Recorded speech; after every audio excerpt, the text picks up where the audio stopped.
Hello and welcome to another weekly update. I hope you had a good week. I certainly had a very good, if slightly busy week. So Monday was the Evolve conference in the UK. It was a great success. Congratulations to the organisers. I think it was a really good event. Thank you obviously to the sponsors. Thank you to everyone who came as well. Thank you to everyone who said hello. It was great to see you all. And there were some excellent talks that I managed to get to throughout the day as well. And I did a talk at the end of the day, which hopefully went well as well. So the slides from I think the sessions are planned to be online soon. So as soon as that's happened, I'll let you know here.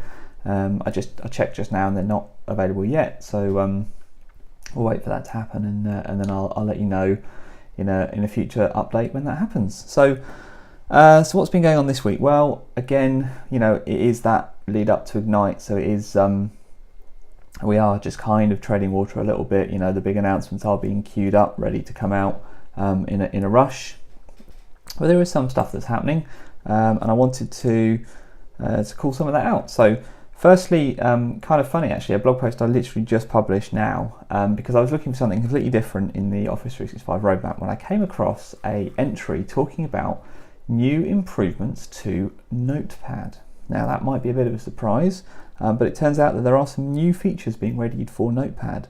I vaguely remember this being talked about a while ago, but the reason for bringing it back up and to your attention is that the release date for these new features is October, so imminent, which is exciting. So we can expect to get things like wraparound find and replace, text zooming, some keyboard shortcuts for text zooming, and line numbers when word wrap is also enabled.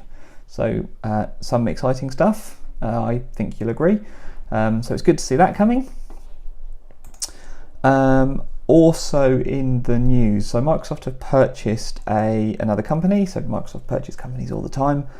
This one is called Lobe, and it's an AI company. Well, it's an AI made easy company. So that's how MS Power User talk about it. I'll put a link to their article. And they create and they surface like nice visual interfaces to complicated AI. So they make things like doing hand gestures, analyzing music, reading handwriting. They make all that stuff very easy. And underneath all that is some complicated AI, where Lobe kind of shine is making that stuff simple to understand. And if that chimes with stuff I've been saying recently around cognitive services and their aim, then that probably explains this purchase. So an exciting acquisition. It's going to take some time to make it into cognitive services with all these things it always does, which is kind of a shame, but we're just going to have to wait for it. But it'll be exciting to see what some of those technologies and some of that IP kind of brings into cognitive services to make some of those more advanced AI things easier to use. Next up, I wanted to call out a set of YouTube videos. So Microsoft have started doing a series called One Dev Minute. It's available on Channel 9, and basically they take a Microsoft developer, ask them a series of questions, and each question takes about a minute to answer. It's a good way of just kind of getting inside the head and getting the insight of some of the engineering team. And the one I've put in the notes today is with Aaron Gustafson. Sorry, Aaron. It's early in the morning here in the UK, and he is talking all about PWAs. So that's why I'm putting it in here, because I think PWAs are interesting for developers in our space right now. I think we need to keep aware of them. I think it'll be interesting to see how PWAs play out in the Office 365 developer space. So he's got a series of questions around what is a web app, what is a PWA, when do I need, will they replace native apps, when aren't they just for mobile devices, why do I need them, who else is doing it, all these kind of things, just kind of framing what PWAs are, what web apps are, how they work together. So I thought that was worth putting in the notes.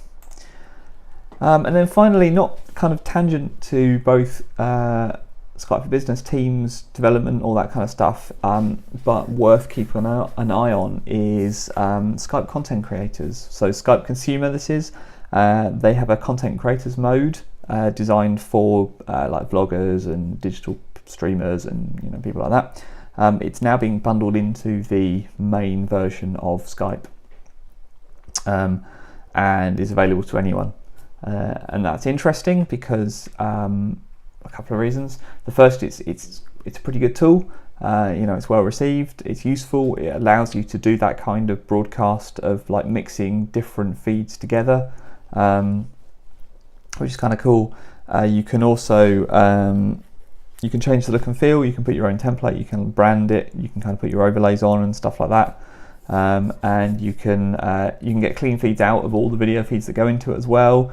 It works well with Premiere Pro, so you can edit it and all that sort of stuff. So it's good to see kind of Microsoft embracing that kind of community of vloggers and other digital kind of content creators. So the reason it's interesting to see where that stuff is going, and it's worth keeping an eye on that stuff in conjunction with the stuff that happens in Skype for Business broadcast, Teams broadcast, and how those two things are kind of travelling along as well, and whether or not they converge, whether or not they don't converge.